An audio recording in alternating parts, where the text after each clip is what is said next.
Iran ceasefire expires. UK-Ukraine drones strike. Florida primaries open. And the U.S. border stays secure. Greetings, humanity. Let's grok the news. We cover the world's headlines, but first, a deep dive into the most important story in the world today. Dateline, Washington, D.C.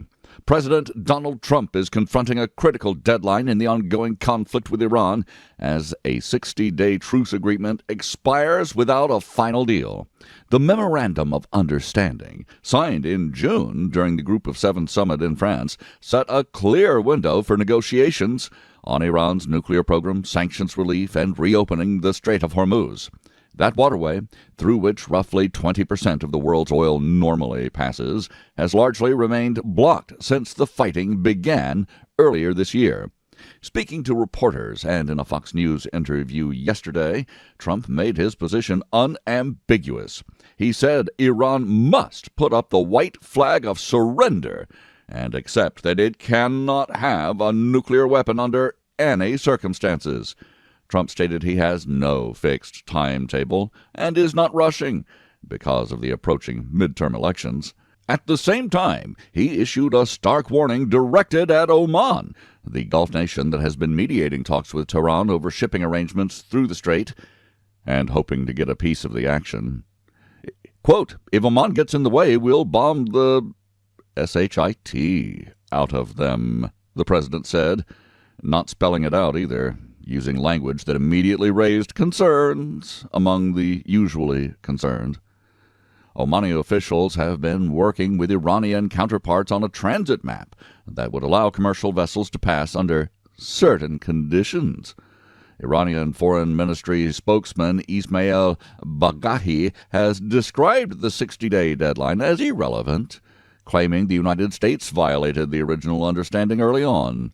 Tehran has signaled it is prepared to shift from a defensive posture to fully offensive operations if diplomacy fails, including precise attacks aimed at breaking what it calls the U.S. naval blockade. Well, it is a U.S. naval blockade. This observer must talk with GROK a little more.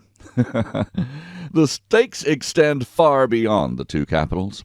Oil prices have already climbed on fears of prolonged disruption, and global markets are, of course, watching closely.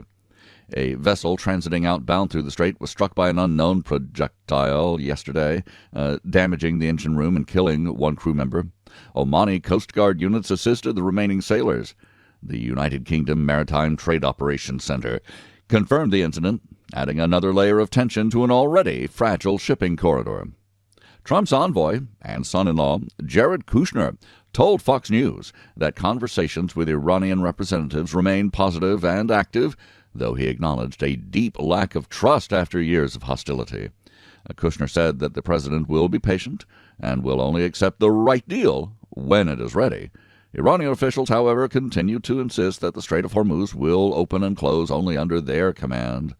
They have rejected earlier ceasefire proposals delivered through third parties, including Iraq. Military activity has not stopped. American forces have conducted repeated waves of strikes against Iranian coastal surveillance sites, drone storage facilities, and air defense systems in an effort to degrade Tehran's ability to threaten commercial traffic. Iran has responded with missiles and drones, though the intensity has fluctuated. This observer would mention that this has been a back-and-forth tit-for-tat. Iran has broken the terms of every negotiation so far. The original June memorandum assigned Iran the task of restoring navigation, while the United States maintained that unrestricted access must absolutely be guaranteed. Ambiguity over who ultimately controls the southern approaches along the Omani coast helped doom this interim arrangement. There was no ambiguity, except that which the parties in the Middle East, in Oman and Iran, introduced themselves. That's this observer's opinion. Regional players are, of course, reacting. Turkey's foreign minister held talks with his Iranian counterpart on keeping the strait open and preserving some form of the ceasefire. United Nations officials have called for restraint and a return to negotiations as the conflict risks spreading further. For ordinary people in the Gulf and beyond, the consequences are already visible in the higher energy cost and disrupted supply chains that we've all been enjoying since the end of February. Inside the White House, the focus remains on preventing Iran from obtaining a nuclear weapon while managing the economic fallout. Advisors have privately noted the difficulty of balancing military pressure with the need to keep the oil flowing. Trump has floated the idea of eventually declaring the strait a U.S. territory once the conflict ends, a statement that further complicates diplomacy, according to some. This observer and others note that the president is trolling the Iranians, who really must absolutely surrender. As of this morning, no extension of the truce has been announced. Both sides appear dug in. The president continues to insist that Iran must surrender its nuclear ambitions. Tehran continues to reject that framing and to assert control over the waterway. The next moves, whether renewed talks, further strikes, or an escalation involving neighboring states, will determine whether this phase of the conflict cools or intensifies in the days ahead. This observer will not tire of saying that there will not be any chance whatsoever for peace in that region as long as the mullahs and the military of Iran remain in power, as long as they continue to advise, order, and fund Hezbollah, Hamas, and the Houthis.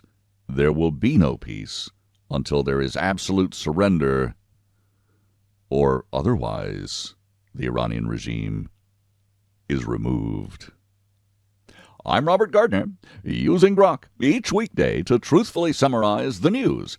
And I serve it up with my opinions, and I tell you when I'm doing that. We review a roundup of the most critical reports in the world right after this. M.S. Gardner, my wife, is author of Wolfsbane, a dark, serious, modern take on an old fairy tale. This is a page-turning Southern Gothic story for adults. Wolfsbane, available now at thecuriousauthor.com or amazon.com. Now, we grok the news with headlines from around the world. Dateline, Kiev. Ukrainian forces launched more than 600 drones overnight against Moscow and surrounding regions in one of the largest attacks of the war. Russian missiles struck the village of Pechenihi in the Kharkiv region, killing 10 civilians, injuring others, according to reports. Power outages were reported in the occupied Crimea zone after additional strikes. Ukrainian officials say Russia continues to reject realistic ceasefire proposals while pressing the fight. Well, earlier it was Ukraine rejecting ceasefire proposals, backed by Europe. More on that later. Dateline, Seoul, South Korea. President Lee Jae-myung has stressed that a solid alliance with the United States remains the foundation of their national security after President Trump ordered a substantial reduction in the joint military exercises. Trump cited his relationship with North Korean leader Kim Jong-un and South Korea's decision not to join and help in the Iran conflict. Exercises involving 18,000 South Korean troops proceeded as scheduled this week despite the directive. Dateline, Tallahassee. Florida voters cast ballots in primaries for governor, the United States Senate seat once held by Secretary of State Marco Rubio, and multiple congressional districts under newly redrawn maps. The contests will test President Trump's influence in the state that he now calls home. Republican Byron Donalds leads the field to succeed term-limited Governor Ron DeSantis, while Democrats are choosing their nominees. Dateline, Washington, D.C. The Department of Homeland Security reported 15 consecutive months of zero releases of migrants at the southern border, with Border Patrol apprehensions 94% lower than the previous administration's average. Officials describe the numbers as the most secure border in modern history. Daily encounters remain at levels not seen in more than 3 decades. This observer observes, the wall and determination work. Remember all the experts telling us it couldn't work, it wouldn't work? Remember all the media scoffing? They'll continue to scoff. They'll continue to dispute, and they will continue to stand in the way of anything this president does. Dateline, Big Bend National Park. Customs and Border Protection temporarily paused construction of barriers inside Texas's Big Bend National Park while the agency chief conducts an on-the-ground evaluation. Some local residents and some Republican officials raised concerns about the impact on the park after environmental activists whipped up yet another demonstration against yet another Trump policy. The pause is limited and does not affect the broader wall-building program that is funded by Congress this time. Dateline, Flores Island, Indonesia. A magnitude 7.7 earthquake killed at least 68 people, injured more than 200, and damaged over 4,500 homes 3 days ago. More than 19,000 survivors remain in tents and in evacuation centers. Emergency crews continue searching for victims in the hardest-hit central areas of the island. Time is running out for any potential survivors. Dateline, Kinshasa, Democratic Republic of the Congo. The latest Ebola outbreak has killed 2,325 people, surpassing the previous record set in 2018 to 2020, and now becoming the country's deadliest such outbreak. Confirmed cases stand near 5,000. The virus is spreading at an exceptional pace across the eastern provinces and displacement camps, despite international support. This observer will remind listeners, this virus is spreading despite millions of dollars pumped into the area because the corrupt government is not paying the medical workers. The people have no concept of basic hygiene, and they are fighting each other and would rather see one another die than cured. Dateline, Kabul, Afghanistan. A hand grenade thrown into the courtyard of a private school in western Hazara has wounded at least 52 people, most of them children. The attack occurred as students were leaving classes. Taliban authorities confirmed the incident and have opened their investigation. No group has claimed responsibility for the blast. This observer wonders where that grenade came from, if that was a part of the billions of dollars worth of military ordnance and equipment left behind by the shameless Biden administration. Dateline, San Francisco. Opening arguments began in a landmark federal trial examining Meta Platform's responsibility for child safety and addiction on Instagram and Facebook. The case is expected to last 6 to 8 weeks. Dozens of states have filed related lawsuits seeking major changes to how the platforms handle young users.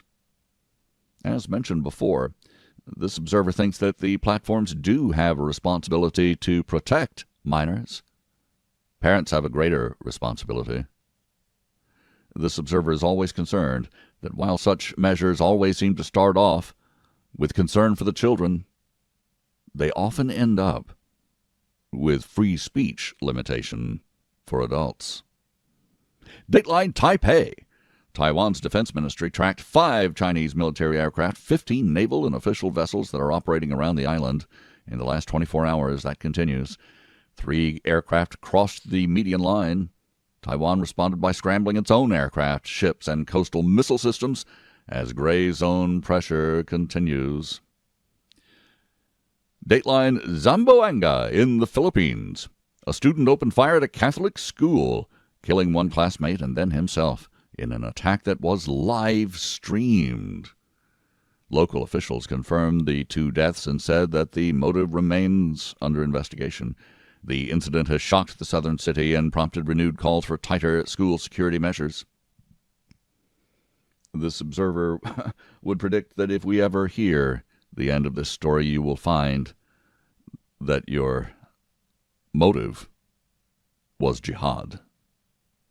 Dateline, London, the UK. Russia has warned that Britain will pay consequences after reports that Ukrainian forces have used British-made drones in recent strikes on Russian territory. The UK Ministry of Defense rejected the threat and restated its commitment to supplying Ukraine with the equipment needed to defend against the Russian invasion. Dateline Murmansk, Russia. Commercial operators began the first scheduled cargo shipping route through the Arctic, taking advantage of seasonally reduced ice cover. The new service marks a milestone in polar trade and reflects growing interest in northern passages as climate patterns shift and traditional routes face disruption. I'm not sure that the climate pattern has shifted, but certainly this has been a warm summer. And when the ice breaks, well, so does security. This observer will remind you there is a reason that President Trump wants command of Greenland. Dateline Summerland, Canada. Authorities contained portions of the Bald Range wildfire in British Columbia, allowing some of the 20,000 evacuated residents to finally return home. About 150 structures were damaged or destroyed. Air quality warnings remain in place across southern parts of the province because of lingering smoke. Well, this observer is full of observations today. One of them is a reminder that Western countries need to return to grooming the forest and preventing these fires with controlled burns. Dateline, Lusaka, Zambia. President Hakainde Hichilema has won a second term with approximately 60% of the vote, according to official results. The incumbent described himself as truly humbled and pledged to work for all Zambians. The election was closely watched across southern Africa. Dateline, Las Vegas. Opening statements began in the long-delayed trial of a man accused in the 1996 killing of rapper Tupac Shakur. Prosecutors and defense lawyers clashed over whether a key memoir and witness accounts should be treated as fact or fiction. The defendant has pleaded not guilty 30 years after the murder. Dateline New York, New York. Global stock markets dipped a little as concerns about rising oil prices linked to the Iranian conflict outweighed generally strong corporate earnings reports. Investors weighed the risk of prolonged disruption to energy supplies against otherwise solid second-quarter results from major companies. Dateline, Washington, D.C. The Pentagon has ordered 30 American universities to complete rapid audits of their research ties with Chinese institutions, and to do it within 2 weeks. Schools that fail to address the national security concerns could lose federal funding. The directive is part of broader efforts to limit technology transfer risks. And Dateline, Manila in the Philippines. Extreme monsoon rains, known as habagat, have dumped more than 200 millimeters on Metro Manila in 5 hours, pushing dams to alert levels and damaging multiple flood control projects. Officials warned of further heavy rain and the possible development of a tropical depression in the coming days. Well, let's be in prayer for our friends in the Philippines. And I thank you for listening. Please join me tomorrow to once again GROK the News. I'm Robert Gardner. Godspeed and God bless.